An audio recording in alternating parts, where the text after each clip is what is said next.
बिस्मिल्लाहिर्रहमानिर्रहीम। अस्सलाम वालेकुम। मैं हूं आपका भाई अब्बास हमदानी। दोस्तों, हमारा सिलसिला रूहानियत, पाकिस्तान और आखिरी मसले आज़म, जिसकी चौथी किस्त, जिसका उन्वान है 20वीं सदी आपके पेश खिदमत है। दोस्तों, 20वीं सदी एक इनकलाबी सदी है और दरियाफ्त की सदी है। इसमें इंसान ने खला का सफ़र किया। TV, satellite channels, computer, internet, mobile, बहुत सारी चीज़ें दरियाफ्त हुई। बहुत सारी बीमारियों के इलाज दरियाफ्त हुए। ज़मीन, समंदर, खिला में बेपनाह तरक्की की गई। बहुत सारे ममालिक की सरहदें बनी और टूटी। बहुत सारे बड़े मुल्क टूटे और नए मुल्क वजूद में आए।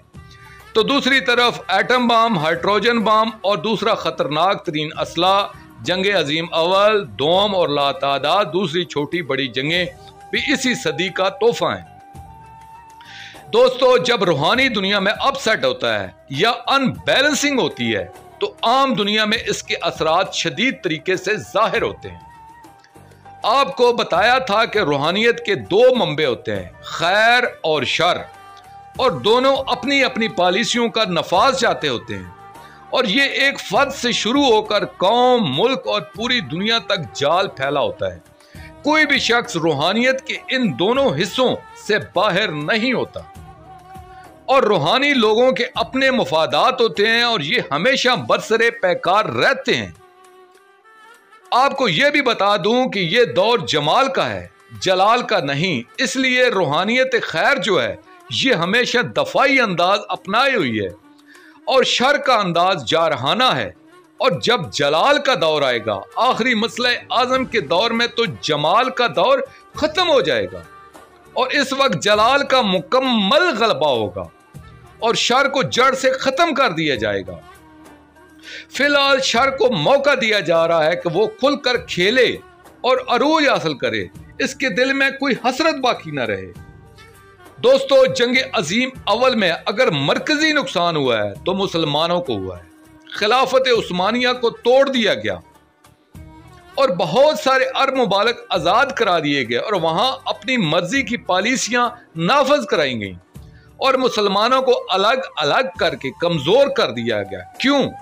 दूसरी जंग अजीम से पहले पूरी दुनिया से और खासकर जर्मनी, जहां यहूदियों की बहुत बड़ी तादाद थी, को यरूशलेम की तरफ हिजरत करानी शुरू की गई क्योंकि एक लंबी प्लानिंग की जा रही थी।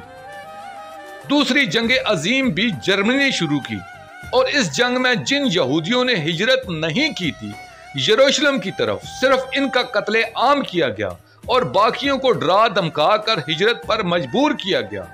और ये आम और खानदानी यहूदी थे और इनमें अशकनाजी यहूदी, जिनको ज़ायनिस्ट भी कहा जाता है, जिन्होंने यहूदियत पर कब्जा किया हुआ है, वो शामिल नहीं थे। और इसी जंग में यूरोप को बुरी तरह कमजोर किया गया। वो बरतानिया जिसके राज में सूरज डूबता नहीं था, अब वहां कई कई रोज सूरज नजर ही नहीं आता। जापान जो उभरती ताकत थी, इसको एटम बम मारकर कमजोर किया गया और अमेरिका बहादुर को मजबूत किया गया और वहां अशकनाजी यहूदियों ने अपना हसार मजबूत किया।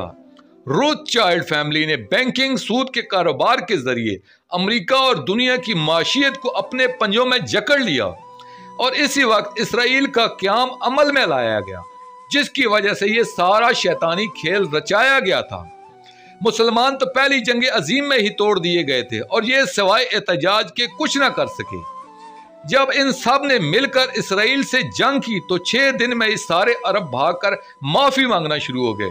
बहुत बुरी तरह शिकस्त हुई और अब अगर अक़वाम मुत्तहिदा में इसराइल के खिलाफ कोई करारदाद पेश की जाती है तो अमेरिका इसको वेटो कर देता है।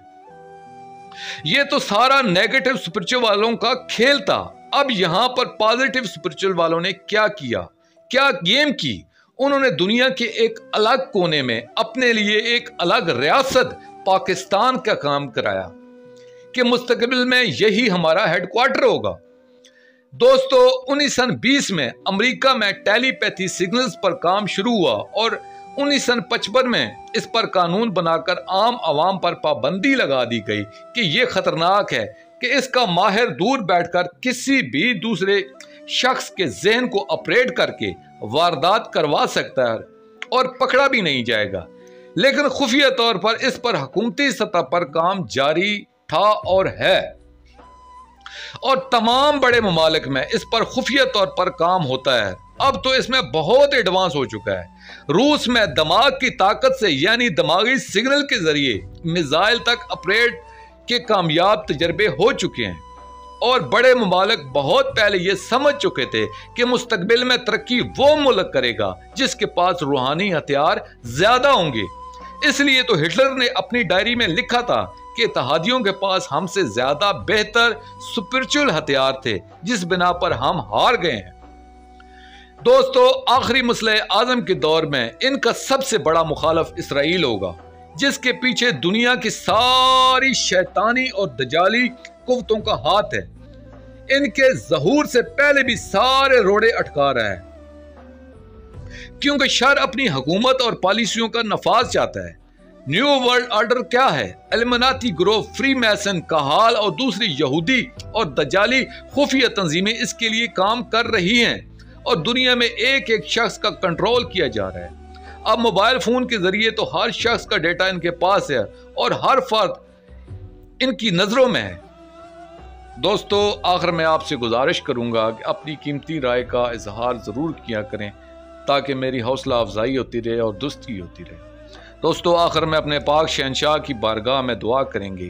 अल अजल या मुर्शद अल आबाद, या मुज़य्यन अल अर्ज़, या मसीह ज़मान, या मशीयतुल्लाह, अजरुल्लाह फरजक व सलवातुल्लाह अलैका, या रब्बा मुहम्मदिन व आले मुहम्मद, सल्लल्लाहु मुहम्मदिन व आले मुहम्मद व अज्जल फरज आले मुहम्मद सल्लल्लाहु अलैहि व आलिहि वसल्लम।